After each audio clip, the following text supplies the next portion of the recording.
A few trails, a lot of farmland, hills that haven't been cleaned, but up in around this neck of the woods, there is Buchanan that cultivated this land and made it. So, there's probably a chance that Elsie took a horse and carriage, went over to the brow, down the treed alley, more or less, made a right-hand turn where the gatehouse is. If you all know where the gatehouse is, I'll probably put in a little bit of geography for the new people. Gatehouse is right at the very end of the brow. If you could draw a straight line from here to the mountain edge, the gatehouse would have been there in the center of the estate, more or less. So she'd get to the gatehouse, turn right, go over to what would be the Mountain View Hotel, and then board that incline railway either with her horse or carriage, or if the horse had passed on, possibly a taxi or something like that. Do her shopping downtown and come back up and, spend the day here doing whatever she did. But and I'll call Gwen Vasseur up here to pick up Elsie's story from 1901 and through 1926 and a little bit further on. I'm sorry. Helen Elizabeth Jameson Buchanan, or Elsie as she was known, was born in 1865. She was approximately 21 years younger than her eldest brother and the 11th and last child of Isaac and Agnes Buchanan. Today I will share with you some stories about Elsie. Some of them you may know, but I think others you don't.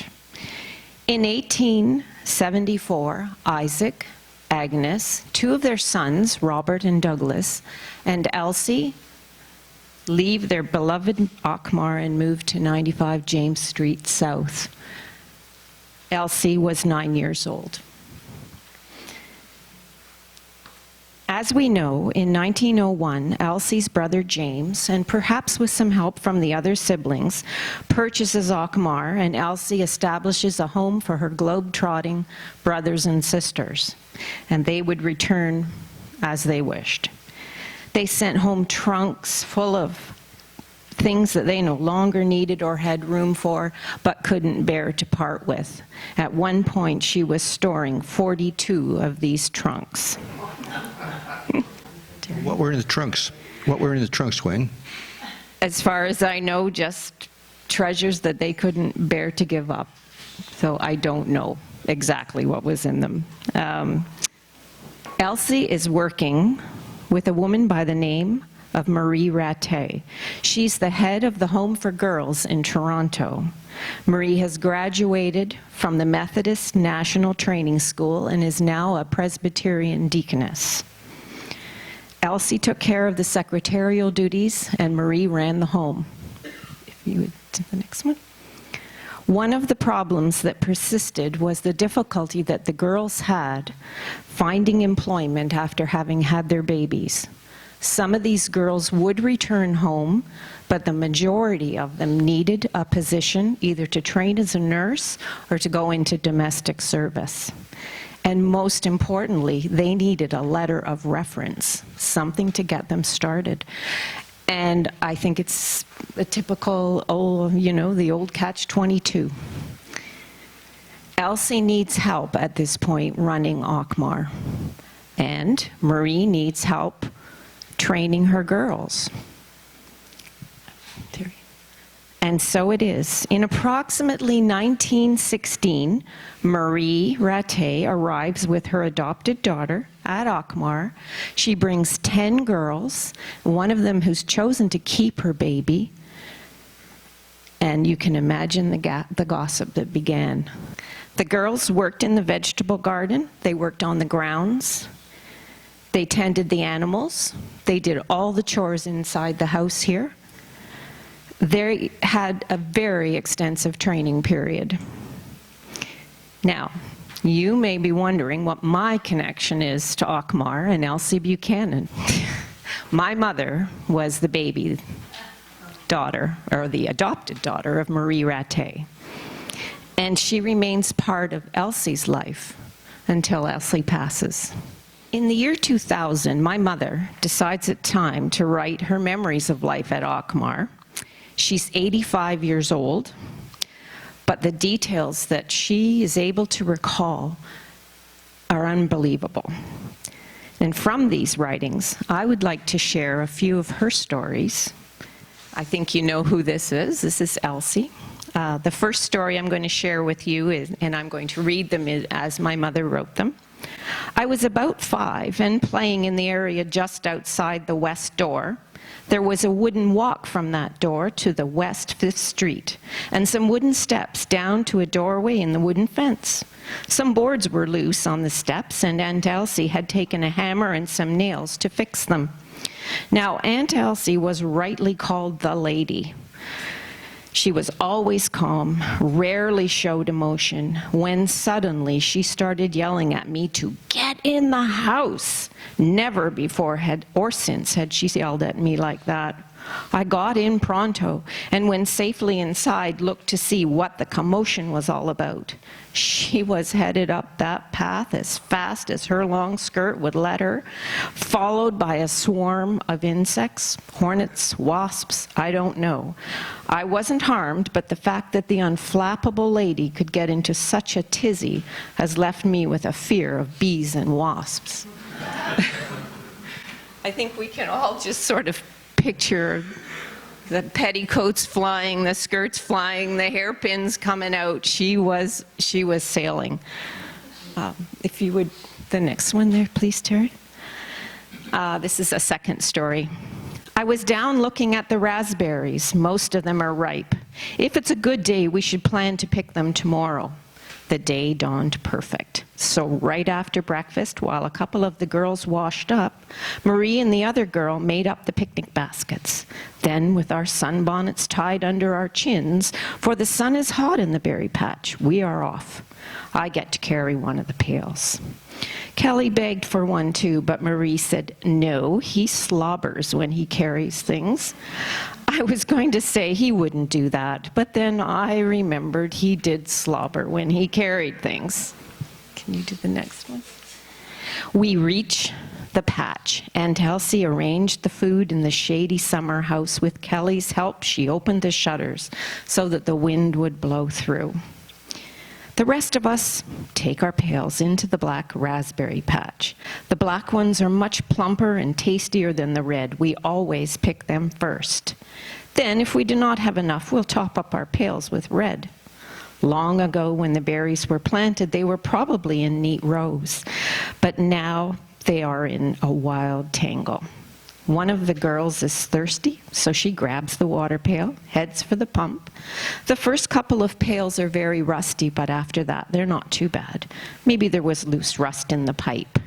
When all our pails are full, we went into the summer house for our picnic. It's been hot in the sun while we're picking, so the breeze through the shutters is so pleasant. After having a rest, Aunt Elsie and Kelly close the shutters, fasten the bars, while we start back to the house with our full pails.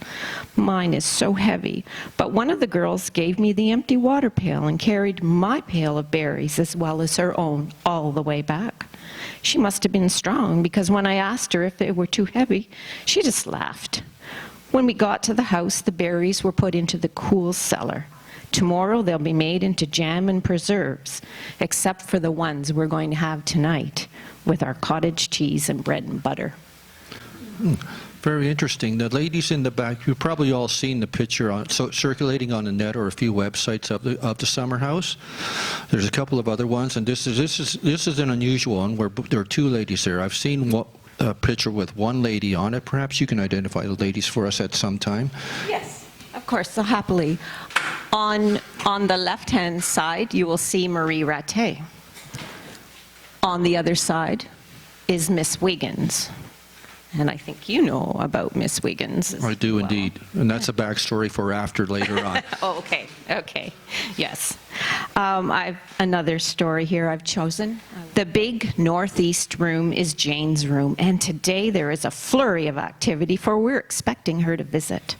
The rugs have been carried out to the laundry green and hung over the line. Two of the girls, with their hair well covered to protect it from the dust, are whacking the dirt out with the carpet beaters.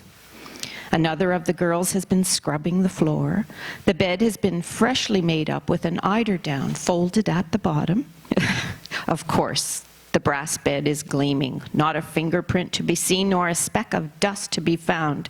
And if, when Marie inspects, anything is out of place or not spotless, the girl responsible will hear about it. The room has been aired, the carpet put back in place. All is in readiness for Jane's arrival. As well as a brass double bed, there is a high boy, and like all the bedrooms, large or small, a walk-in cupboard with glass doors. There is an area above these cupboards, not inside, where boxes or cases may be stashed, and as in all the corner rooms, there is a fireplace. So you can see we have a copy of Jane's passport. She certainly was a traveler. I have just one more of my mother's stories. Just around the corner is the door to the drawing room. Only two things stand out in my memory of this room: a love seat, a chair shaped like an S where two people sat facing each other, maybe holding hands, and the piano that stood in the northwest corner. It was probably a grand, for it was low. The piano bench held a dark covered hymn book and a red one of sacred songs. Often, if there was still enough light when we went to close the shutters, a nightly ritual, and Elsie would sit down and play the piano. God moves in mysterious ways, his wonders to perform. And sunset, an evening star, and one clear call for me. May there be no moaning at the bar when I put out to sea. Although she played other hymns, these two stand out in my mind. And when her time came, that wish was granted, for she slipped quietly away.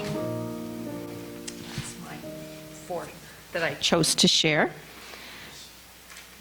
Well, where are we going from here, Gwen? Pardon? Where are we going from here? Well, I'm going to take you through the next period of time. By 1926, Elsie is living off principle, not just interest. When did that start? James had a dream. Elsie shared the dream. But did he ever think about the cost of the upkeep of the dream? Elsie was very proud, and never by word or deed would she have let him know that Auchmar had become such a financial burden. So Auchmar is sold to the Youngs, and Elsie rented Bellevue, a home large enough for Elsie, Marie, my mother, 3 staff, and Betsy the cow, was required, and Bellevue met the criteria. There was a library, a parlor, a dining room, a kitchen, and 2 sunrooms on the main floor. One of the sunrooms was partitioned off into a bath and separate toilet. There were 4 bedrooms on the 2nd floor, and there was access to the Belvedere. The view from up there was spectacular. Marie dies on September the 19th, 1930. Elsie took her place at the home in Toronto. I don't know for how long. This dynamic duo impacted the lives of so many young women. Bellevue is home until 1931, when Elsie buys the Duff House at 96 West 2nd Street. It's a 4-bedroom home. There is enough room for Elsie, my mother, 2 girls, and Mrs. O'Neill, the housekeeper. Elsie's sister Jane moves in and lives here until she dies in 1937, and brother Robert resides here until 1940. After Robert's death, there isn't the need or the money to maintain the house, and it's sold.